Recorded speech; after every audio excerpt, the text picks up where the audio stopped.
لله رب العالمين والعاقبة للمتقين والصلاة والسلام على سيد الأنبياء والمرسلين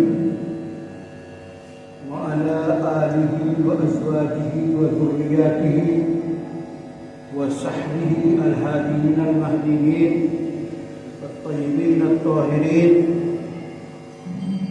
ومن تبعهم بإحسان دعوة بدعوته إلى يوم الدين. أعوذ بالله من الشيطان الرجيم. بسم الله الرحمن الرحيم. إن أول بيت وضع للناس للذي ببكة مباركا وهدى. ويقول الله تعالى وأن المساجد لله فلا ندعو مع الله أحدا. ويقول سبحانه وتعالى ومن أظلم ممن منع مساجد الله أن يذكر فيها اسمه وسعى في خرابها. سامعین کرام، حضرت حکیم الاسلام قاری محمد طیب صاحب رحمۃ اللہ علیہ اپنی تشریحات میں فرماتے ہیں کہ جب اللہ تعالیٰ نے زمین کو بنانا شروع کیا تو پہلے پانی، پھر اس میں خاص کیفیت پیدا ہوئی، اور جب بلبلے اٹھے جہاں سے زمین کی ساخت شروع ہوئی وہی جگہ بیت اللہ ہے۔ اس اعتبار سے بیت اللہ زمین کا سب سے بنایا ہوا حصہ، اور اس روئے زمین پہ سب سے پہلا اللہ کا گھر بیت اللہ سے کہتے ہی اللہ کا گھر ہے۔ اس بیت اللہ میں وہ کشش، وہ قوت اور اللہ کی تجلیات ہیں کہ اس کے اثرات پوری دنیا پہ پڑتے ہیں، اور اسی بیت اللہ کے چاروں طرف پوری دنیا کی مسجدوں کا رخ ہوتا ہے۔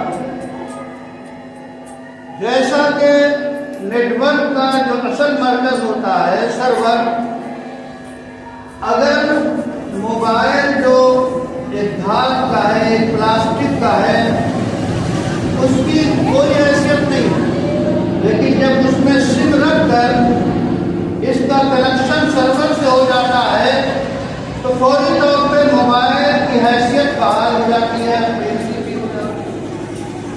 اسی طرح پوری دنیا میں اللہ کی عبادت کے لیے جتنے گھر بنائے گئے، بنائے جا رہے ہیں، بنائے جائیں گے۔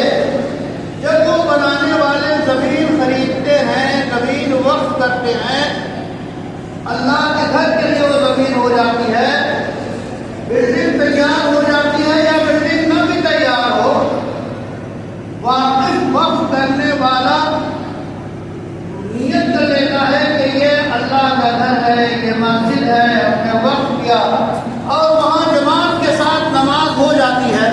جیسے ہی جماعت کے ساتھ نماز ہوئی، اس ٹکڑے کا، اس بلڈنگ کا، اس فاؤنڈیشن کا جو ہے کنیکشن بیت اللہ سے ہو گیا۔ فوری طور پہ یہاں پہ وہ نورانیت، وہاں کی تجلیات یہاں آنا شروع ہو جاتی ہے۔ یہ دنیا کی ساری مسجدوں کی حیثیت ہے۔ بیت اللہ قابل احترام، بیت اللہ قابل تعظیم، بیت اللہ میں صرف اللہ کی عبادت کی جاتی ہے اور کی جائے گی۔ جس زمانے میں بھی بیت اللہ کو کسی نے نقصان پہنچانے کی کوشش کی، وہ اس دنیا میں رسوا خوار ذلیل ہوا۔ اب رہا کا واقعہ معلوم ہے، ہاتھی والوں کا، اصحاب الفیل، جو اب رہے تو سوال ہوا کہ ایک گرجا گھر اس نے بنایا، اور گرجا گھر کا لوگ حج کرے، بیت اللہ کا چھوڑ دے، یہ ایک خط تھا، اور اس نے اس کے لیے کوشش کی کہ بیت اللہ ختم کر دیا جائے، ڈھا دیا جائے۔ اس ارادے سے وہ آیا، اس وقت کی بڑی یعنی چلتی چلتی مشین ہے، ہاتھی لے کر آئے. سمجھ رہے ہوں گے ہاتھی. وہ ہاتھی لے کر آیا تو اس ہاتھی کا انجام کیا ہوا؟ اللہ کی طرف سے چڑیے خاص قسم کے پرندے آئے جن کے چونچ میں اور جو ہے پنجوں میں کیکڑیاں تھیں. ان کیکڑیوں کو برسایا اور ایک ایک فوجی، ایک ایک لشکری، ایک ایک سپاہی، ایک ایک اس شخص کو جو جانے والا تھا بیت اللہ کو گرانے کے لیے، اس پہ وہ لگی اور گھس بنا کاش کے معقول. وہ پریشر اللہ کی طرف سے اس کی کڑی میں ڈالا گیا. آج سمجھنا کچھ مشکل نہیں ہے. ایک دم کی چھوٹے سے چھلنے میں جب پریشر اسپرنگ کا ڈالتے ہیں تو وہ چھلنا پرندے کو مار دیتا. کتنی قوت پیدا ہو جاتی ہے. ان کی کڑیوں میں اللہ کی قوت رکھتی گئی. اس کا کیا پوچھنا، سارے برباد ہو گئے اور در سر کے مر گئے. یہی حشر ہمیشہ ان لوگوں کا ہوگا جو اللہ کے گھروں کو نقصان پہنچائیں گے یا پہنچانے کی کوشش کر رہے ہیں یا کوشش کریں. یہ نظام الہی ہے، اس میں تاثیر ہو سکتی ہے، اللہ کا نظام ہے. تو یہ ہے بیت اللہ کا حصہ اور مساجد، وَأَنَّ الْمَسَاجِدَ لِلَّهِ. ساری مسجدیں اللہ کی ملکیت ہے. پوری دنیا میں جتنی مسجدیں ہیں جو باضابطہ مسجد بنی ہے وہ شرعی قانون کے حساب سے، لا کے حساب سے، وہ اللہ کی ملکیت ہے. اب اللہ کی ملکیت کو کوئی نقصان پہنچائے گا تو وہ جانے اس کا کام. ابراہ والے کیسے برباد ہوئے؟ تو جس زمانے میں جب بھی ایسی کوششیں ہوں گی اس کا خمیازہ دیر سویر بھگتنا ہوگا. تو فلا تدعوا مع اللہ احدا. ساری مسجدیں اللہ کی ہیں. مسجد میں صرف اللہ کو پکارو، اللہ کی عبادت کرو. اللہ کے علاوہ کسی کی عبادت مسجد میں جائز نہیں. اس کے بعد پھر فرمایا کہ وَمَنْ أَظْلَمُ مِمَّنْ مَنَعَ مَسَاجِدَ اللَّهِ.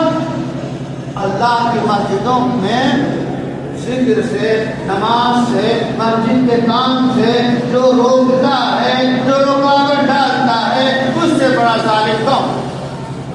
اللہ کے ذکر سے، نماز سے، پیغام سے جو روکتا ہے اس سے بڑا ظالم کوئی نہیں ہو سکتا.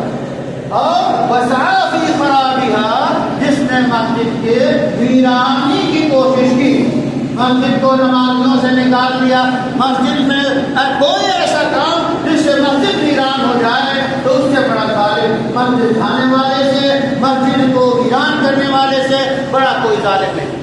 یہ قرآن کی 3 آیتیں ہیں جو تقریباً میں نے آپ کے سامنے بیان کی. اس مسجد کا پیغام کیا ہے؟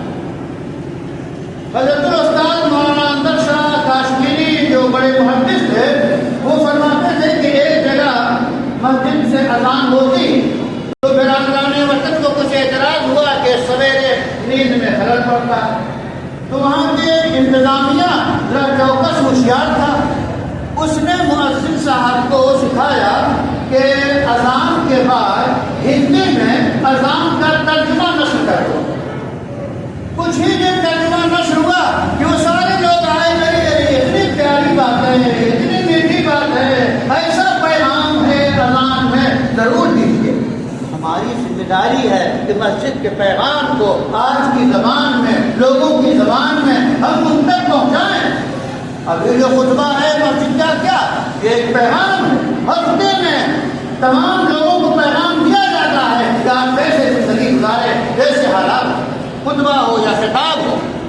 اس لیے مسجد کا احترام، مسجد کی آبادی، مسجد کے محفوظ رہنے کے طریقے اور اس جتنے قوانین، ان کی پابندی ہمیں، ہمارے نوجوانوں کو ضروری ہے. تو سب سے بڑی چیز مسجد کے پیغام کو آپ عام کریں تاکہ رکاوٹیں دور. ہم بحیثیت جو ہے اس دنیا میں ہم ایک مسلمان ہیں، تابعدار خدا ہیں، اور اس کے ساتھ ساتھ ہم داعی ہیں، ہم دعوت دینے والے ہیں. خیر کی دعوت ہم گھر گھر پہنچائیں گے کہ فتنہ و فساد رفع ہو، امن عام ہو، ہندوستان اور پوری دنیا میں سکون اور چین کا